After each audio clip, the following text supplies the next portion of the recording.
Pas l'impression que ça va vraiment. J'ai l'impression que vous... C'est bon? Ouais. Parfait, parfait. Merci Seigneur. Merci Jésus. Alors j'aimerais partager avec vous aujourd'hui sur la plénitude de l'esprit.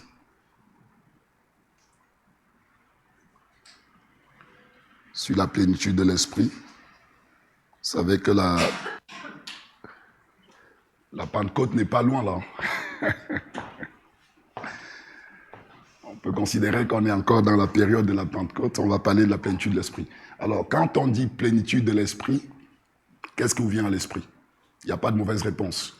Donnez-moi quelques réponses. Quand vous entendez plénitude de l'esprit, qu'est-ce qui vous vient à l'esprit? Rempli. Rempli. Débordement. Les fruits. D'autres réponses? Quand on dit plénitude de l'esprit, qu'est-ce que ça évoque immédiatement chez vous? La paix. La paix. L'expansion. Il n'y a pas de place pour autre chose. Alléluia. Amen. Alors, ce dont je vais parler de la plénitude de l'esprit comme étant un mécanisme. On ira dans les textes, vous comprendrez mieux ce que je veux dire. Je vais en parler non pas comme un événement, mais comme le moyen par lequel le cœur de Dieu se connecte à notre cœur.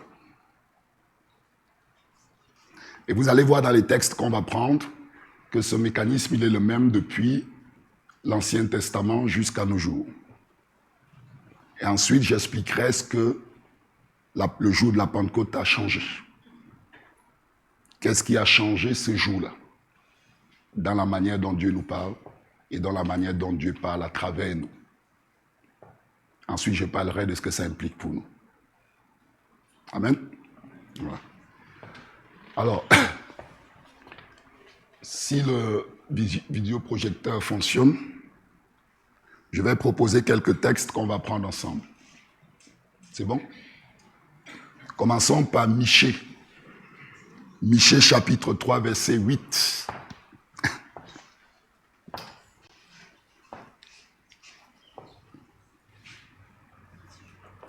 Michée chapitre 3, verset 8. Si quelqu'un veut lire, ça m'aiderait.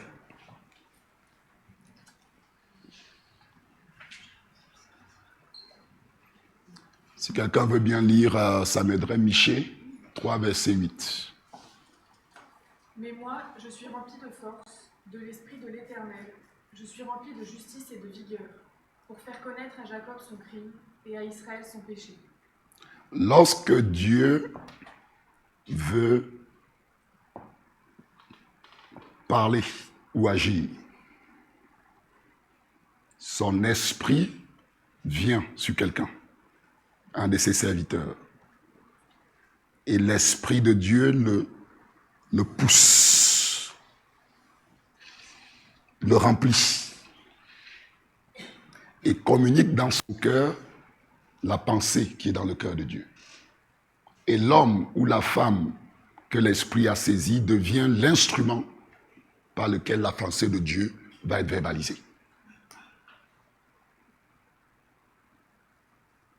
Voilà comment Dieu parle et comment Dieu agit.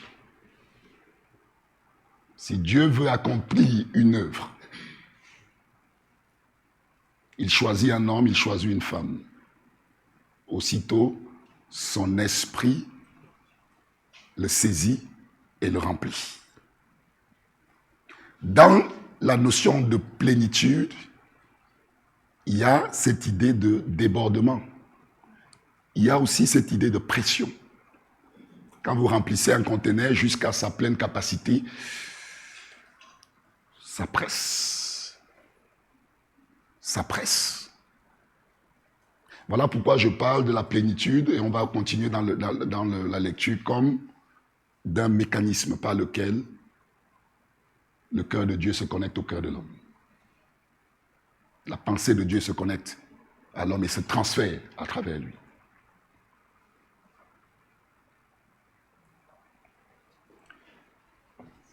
Si Dieu veut intervenir dans une vie ou dans une famille,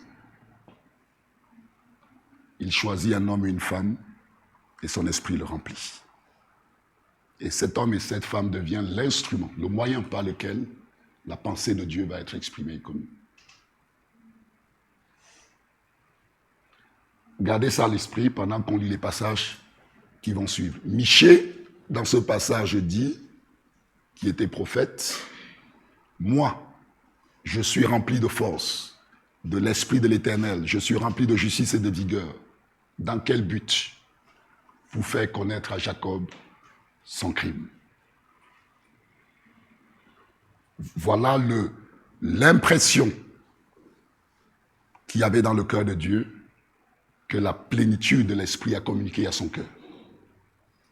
Et Michée devient l'instrument par lequel la pensée de Dieu est verbalisée à Israël. Amen. On va prendre un autre passage. Cette fois-ci, c'est Luc, chapitre 1, versets 67 à 68. Donc là, on est dans les évangiles. Et ce n'est pas encore la Pentecôte. Okay? On est passé de l'Ancien Testament, on est dans l'Évangile. Est-ce que, Victoire, tu veux bien, il est court ce passage, ouais? Tu veux bien le relire, s'il te plaît, merci. Zacharie, son père, fut rempli du Saint-Esprit, et il prophétisa en ces mots.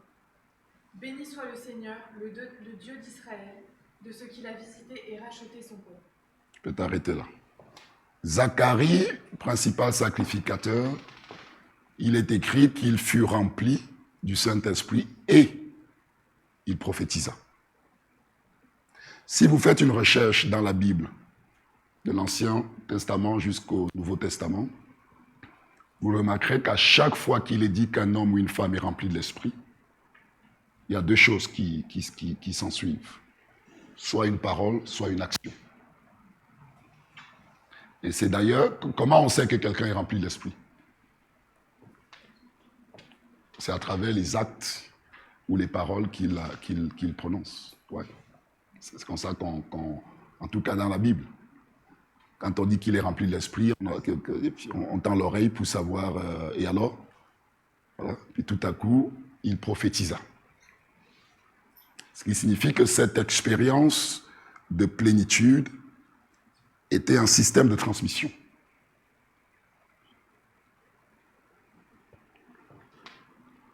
À chaque fois que l'Esprit exerce une pression sur nous, c'est parce que Dieu veut faire quelque chose ou Dieu veut dire quelque chose. Et Dieu choisit un homme ou une femme qui devient l'instrument à travers lequel il parle. Si dans votre marche avec le Seigneur, vous avez perdu cette dimension de l'esprit, la capacité à savoir quand Dieu veut parler par vous, votre vie chrétienne va perdre de sa vivacité. Parce que l'esprit que Dieu a fait habiter en nous est vivant. Et il est vivant en nous pour nous amener dans le service de Dieu. L'esprit n'est pas muet. On ne peut pas avoir dans nos cœurs l'esprit de Dieu qui est là pour accomplir le mandat du Christ qui a été glorifié sans que cet esprit nous mette en mouvement. On ne peut pas avoir l'esprit en nous qui est muet et silencieux. Vous êtes d'accord avec moi? Donc, important pour le croyant d'être en capacité de dire « Ce matin, l'Esprit m'a rempli. Et voilà la parole qui est venue dans mon cœur. » Il faut être capable de dire ça. Si notre relation avec le Seigneur est saine. Parce que l'Esprit est vivant en nous. Et vous verrez que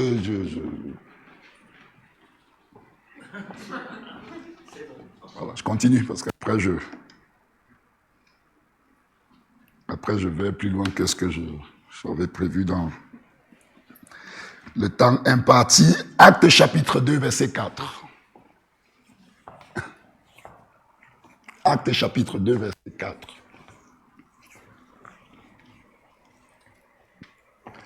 Ça, c'est le jour de la Pentecôte. D'accord? J'ai pris un passage du chapitre 2 des livres des Actes. Si Victoire veut bien continuer. Et ils furent tous remplis du Saint-Esprit et se mirent à parler en d'autres langues, selon que l'Esprit leur donnait de s'exprimer.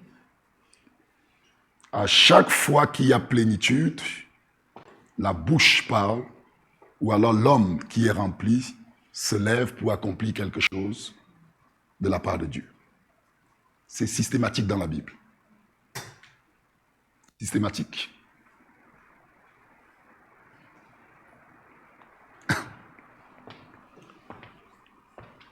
Pour quelle raison? Parce que l'homme, la femme, est l'instrument de son service. Dieu nous a créés pour qu'on se tienne devant lui saint et irréprochable. Se tenir devant Dieu, se tenir devant le trône de Dieu, c'est pour entendre sa parole et la proclamer. L'homme, lorsqu'il se tient, tel que je me tiens ici, je suis dans deux dimensions en même temps. Par mon esprit, je suis en communion avec un Dieu invisible, et par mon corps, je suis en communion avec vous. L'esprit parle à mon esprit. Si mon bouche ne l'exprime pas, vous ne le saurez pas. Ça reste captif dans la dimension invisible et spirituelle. Mais lorsque l'esprit témoigne à mon esprit et parle à mon esprit, j'utilise mes cordes vocales avec le corps que j'ai dans ce monde visible pour faire écho à ce que l'esprit met dans mon cœur. Et ce n'est qu'à ce moment-là que le Seigneur est servi, que sa gloire est manifestée. Parce qu'alors, sa parole, qui est partie de son cœur, trouve en moi un canal pour se propager, pour l'édification de son peuple. C'est ça le système que Dieu a mis en place dans le corps.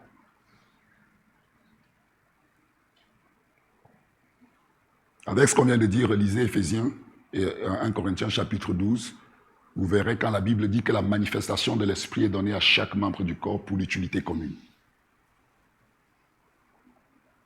Si dans l'église locale,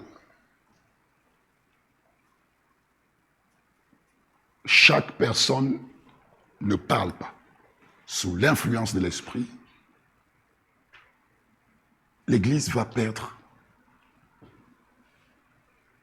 de son quel est le mot? Je ne sais pas, de sa vivacité, de sa vigueur, de sa source d'édification. Parce que le système que Dieu a mis en place, il est comme ça. Voilà pourquoi l'apôtre Paul dit, quand vous vous réunissez, si un a une chanson qu'il apporte, si tel a un hymne, un psaume, pour l'édification mutuelle. La manifestation de l'esprit est donnée à chaque membre. Il n'y a pas de manifestation sans membre. C'est à travers chaque membre que l'esprit est manifesté, qu'il sort de ce qui est visible, invisible, pour devenir visible ou audible.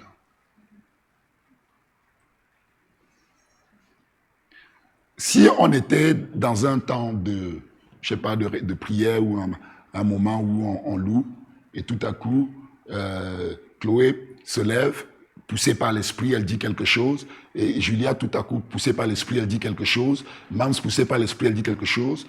Tout ce qu'on entend, si on commence à le mettre ensemble, parce que c'est le même esprit qui parle, il y a forcément une cohérence. Si on le met ensemble, on commence à voir ce que Dieu fait qu'on ne voit pas avec nos yeux. Ça se manifeste. Mais si ça ne sort pas, on ne sait pas. Et pourtant, la réalité spirituelle est là. Ce sont les membres du corps qui, en étant à l'écoute et qui proclament la parole qui produisent la manifestation de l'esprit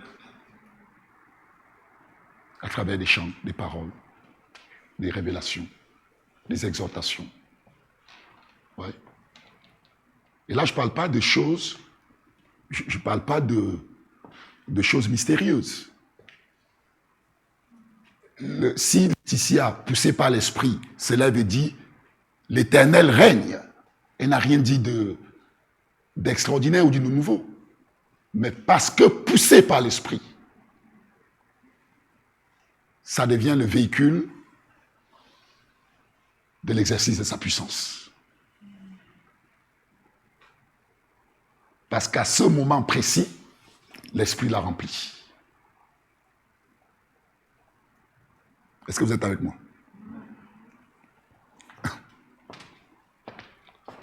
Donc ça, c'est la Pentecôte. Continuons. Ensuite, mon deuxième point, c'est que j'expliquerai ce qui a changé le jour de la Pentecôte. Je rappelle, si jamais vous voyez que j'oublie, faites-moi... Actes chapitre 4, versets 8 à 10. Actes des apôtres chapitre 4, verset 8. Actes des apôtres. Actes des apôtres. Je vois Jean là.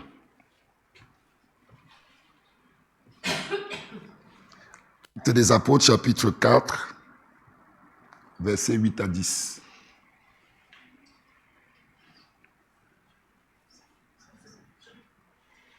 Ouais, c'est bon.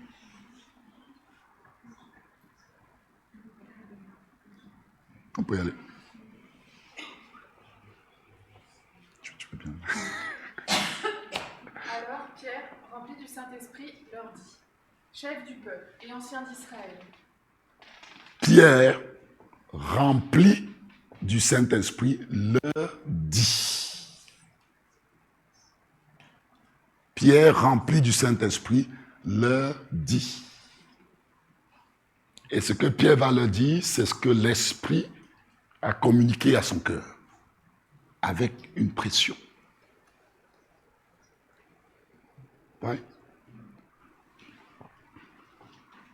La Bible dit que c'est poussé par l'Esprit que les prophètes ont écrit.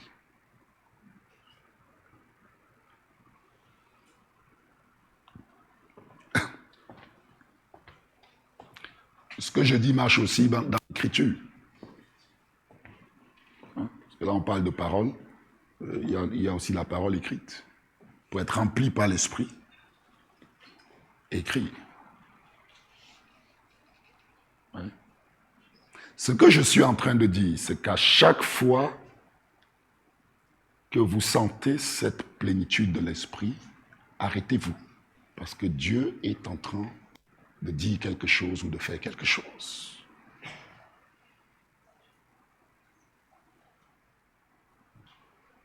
Ce n'est pas juste une expérience qui nous fait du bien.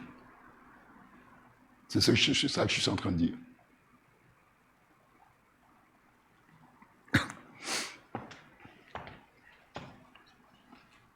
On va prendre un dernier passage. Ensuite, je passerai à mon deuxième point. Ah, j'ai perdu mon truc. Actes chapitre 4. On est toujours dans Actes chapitre 4, verset 31.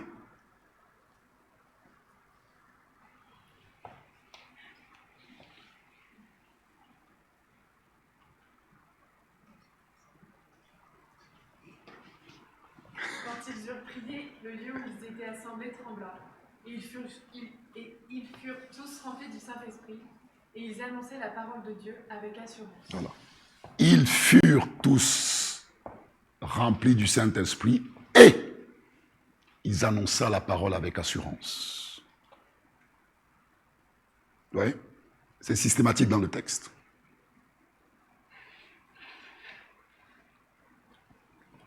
C'est le mécanisme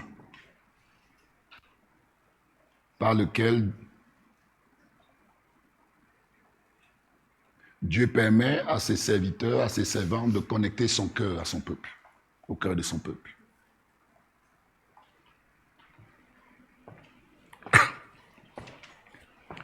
Maintenant, qu'est-ce qui a changé? Là, en fait, ce que je viens de vous montrer, c'est une constante. On est parti de l'Ancien Testament jusque-là et on voit le même principe. On voit le même principe. C'est ce principe-là que je voulais mettre en évidence. Ok. Maintenant, on va voir le jour de la Pentecôte, Actes chapitre 2.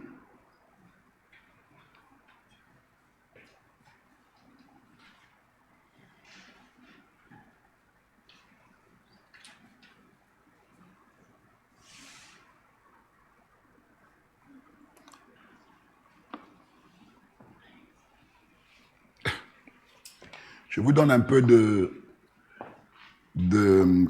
contexte. À l'époque de Jésus,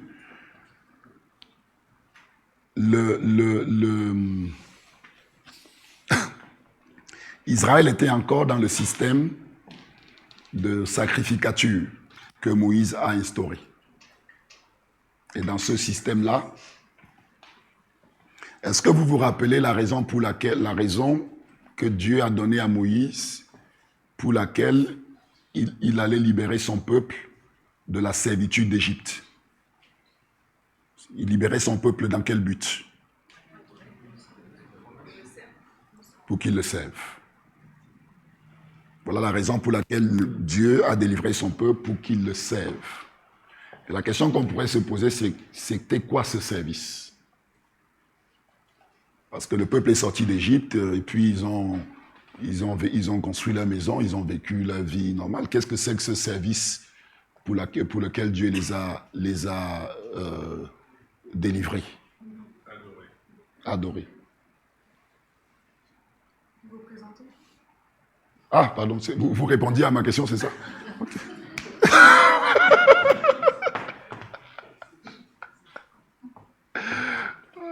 Parce que j'attendais pas de réponse. Effectivement, c'est vrai, c'était... Merci.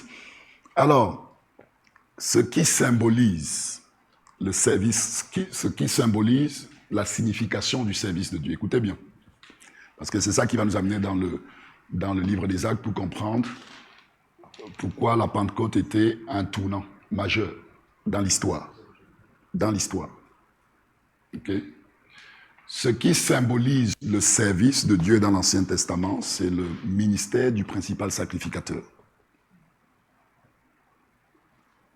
Dieu a pris le peuple d'Israël, tout le peuple. Ensuite, dans tout ce peuple, il a séparé une tribu, les Lévites. Et dans cette tribu, il a séparé un homme, Aaron. Et il a dit, c'est à Aaron que je confie le service, le ministère.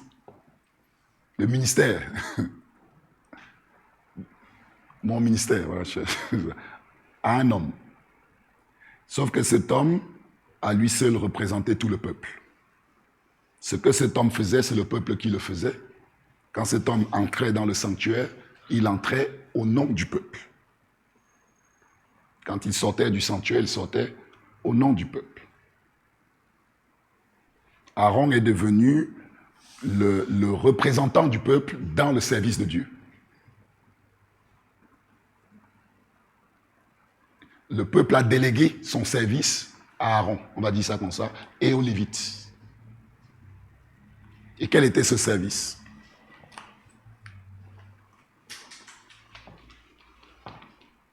Recevoir la parole de Dieu dans un lieu de communion avec Dieu et ensuite enseigner cette parole au peuple pour que le peuple de lui-même accepte de vivre sous l'autorité de la parole de Dieu.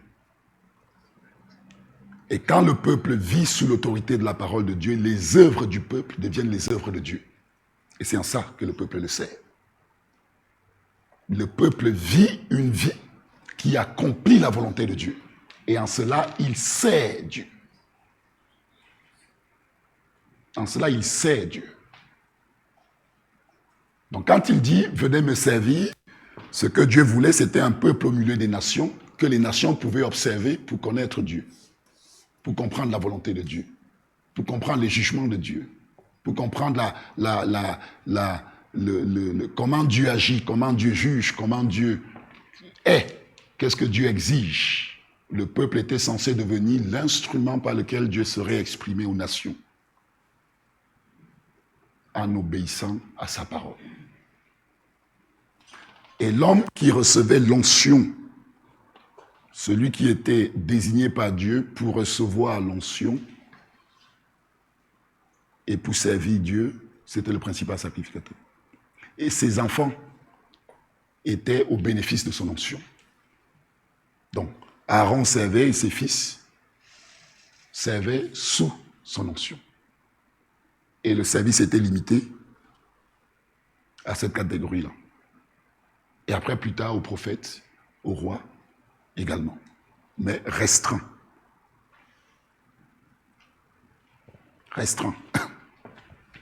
Ensuite, le jour de la Pentecôte, quelque chose de fondamentalement différent va se produire. Je vais lire quelques passages et vous verrez quand vous lisez le livre de...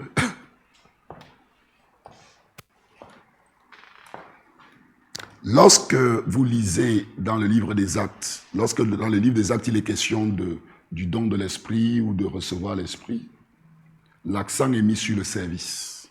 On va le voir.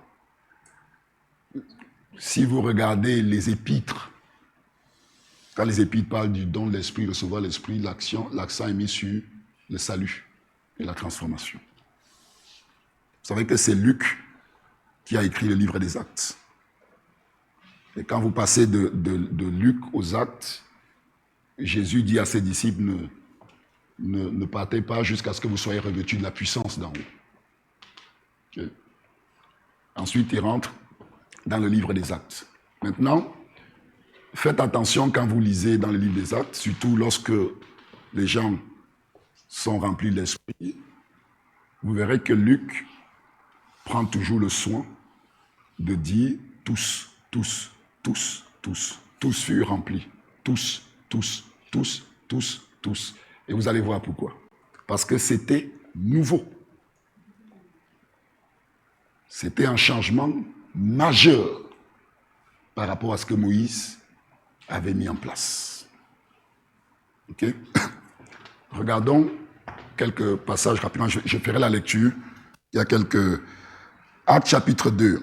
Le jour de la Pentecôte, ils étaient tous ensemble dans le même lieu. Tout à coup, il vint du ciel un bruit comme celui d'un vent impétueux. Il remplit toute la maison où ils étaient assis. Des langues semblables à des langues de feu leur apparurent, séparées les unes des autres et se posèrent sur chacun d'eux. Ils furent tous remplis du Saint-Esprit et se mirent à parler en d'autres langues selon que l'Esprit leur donnait de s'exprimer. Si vous allez plus loin, quand Philippe va annoncer l'évangile en Samarie et que les apôtres viennent, pareil, tous, on ne va pas le faire, mais regardez, vous verrez, tous. Ok? Maintenant, voilà ce que, et du coup, le peuple est surpris. Qu'est-ce qui se passe? Parce que c'était pas un événement caché. Le bruit s'est fait entendre. Donc les gens ont accouru parce que c'était quelque chose de bruyant, de fort. Okay? Le peuple était conscient que quelque chose d'important s'était produit, mais il fallait un interprète pour expliquer ce que c'était. Qu'est-ce que c'est qui se passe? Hein? Et certains se sont lancés tout seuls en disant ils sont saouls, ils sont ceci, et jusqu'à ce que Pierre vienne, rempli de l'esprit, expliquer, donner la signification de ce qui était en train de se produire sous leurs yeux. Et voilà ce que Pierre dit dans à partir du verset 15. Il dit, ces gens ne sont pas ivres, comme vous le supposez, car c'est la 3e heure du jour. Mais c'est ici ce qui a été dit par le prophète Joël. Dans les derniers jours, il dit Dieu, je répandrai mon esprit sur toute chair. Sur toute chair. Vos fils et vos filles prophétiseront. Vous voyez toujours le lien, plénitude, parole. Vos fils et vos filles prophétiseront. Vos jeunes gens auront des visions et vos vieillards auront des songes.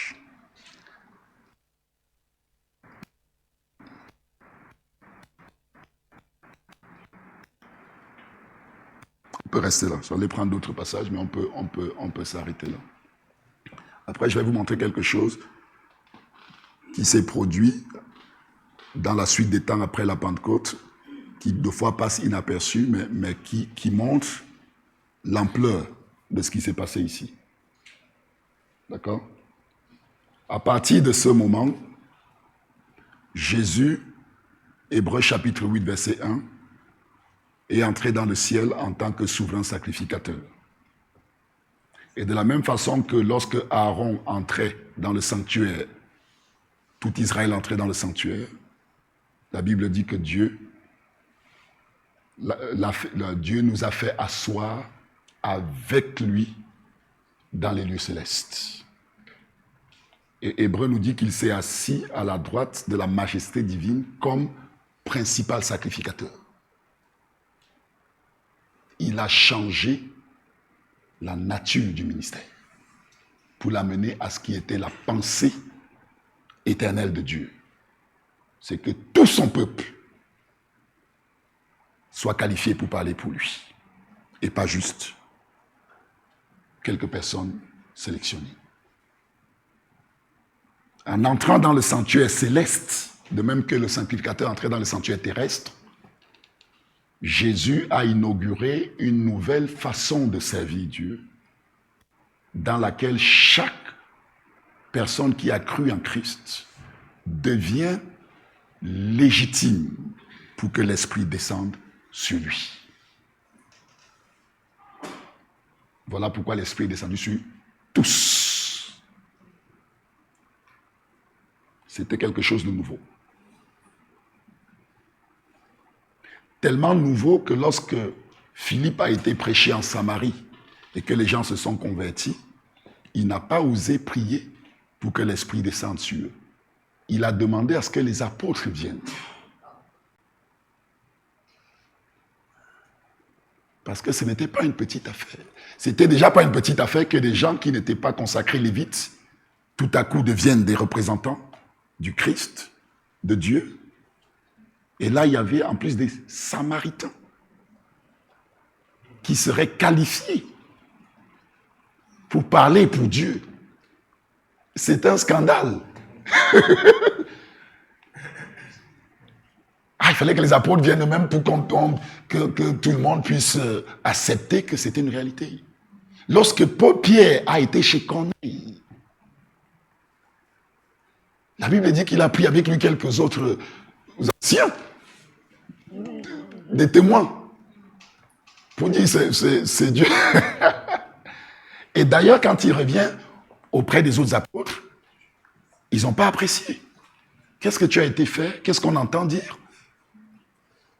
Tu as été dans la maison d'un païen pour... Et Pierre qui répond, alors que je leur parlais, l'Esprit est descendu de la même manière qu'il est descendu sur nous. Et là, eux-mêmes ont compris qu'ils avaient changé d'air. Et que la qualification pour parler pour Dieu était basée sur notre position en Christ et notre appartenance à Jésus. Et non plus sur notre histoire ou sur quoi que ce soit. Amen. Amen. Amen. Amen. Que tout le monde, chacun, quel qu'il soit, qui a reçu le Christ dans sa vie, est qualifié pour que l'Esprit le remplisse et qu'il parle de la part de Dieu.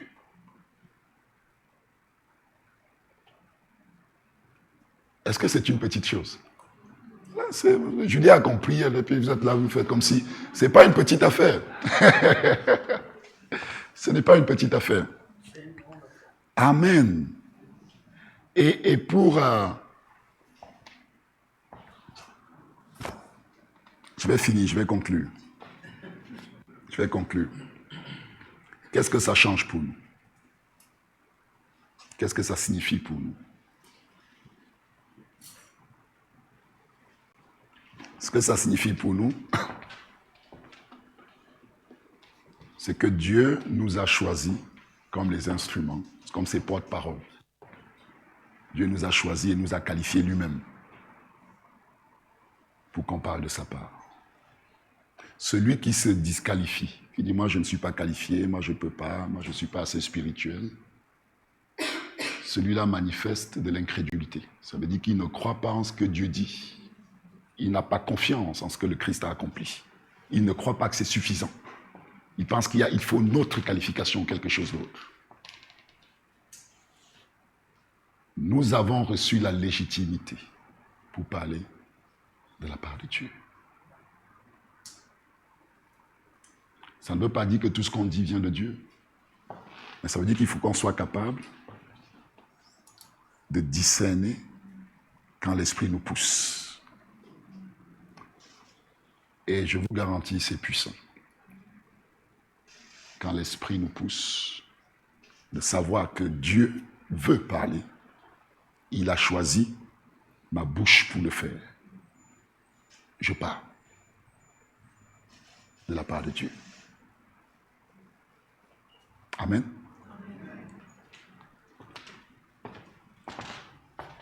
J'entends quelqu'un qui me dit, mais comment être sûr que c'est Dieu qui parle et non pas ma chair? Ouais. Chacun doit apprendre avec son Dieu à reconnaître sa voix. On ne peut pas expliquer à personne à reconnaître la voix de l'Esprit parce que Dieu habite en chacun de nous, l'Esprit Saint habite en chacun de nous. C'est un esprit vivant, c'est un esprit puissant. Et si on marche avec le Seigneur dans l'obéissance, on apprend à discerner sa voix. Par contre, une seule chose que je peux vous donner comme idée, une façon de tester si on est dans l'esprit ou on n'est pas dans l'esprit. Si vous n'êtes pas, à un moment donné, vous recevez quelque chose et que vous n'êtes pas dans l'amour.